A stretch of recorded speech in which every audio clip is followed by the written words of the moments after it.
ఈ మాత్రం సౌందర్యానికే ఇంత దాసుడు అయిపోయావే. ఇంతకన్నా లోకోత్తరమైన సౌందర్యాన్ని చూస్తే ఇంకేమైపోతావు? ఇంతకన్నా సౌందర్యమా? ఉండదు కాక ఉండదు. అరే ఉందనుకో ఏం చేస్తావు అంటున్నాను. అరే అనుకోవడానికి ఆస్కారమే లేదు అంటున్నా. అరే ఒకవేళ ఉంటే ఏం చేస్తావు అంటున్నాను.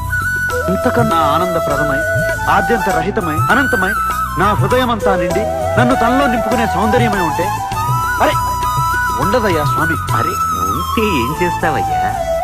ఆ సౌందర్యానికే దాసోహం అంట. అయితేరా చూపిస్తాను. పద చూస్తాను.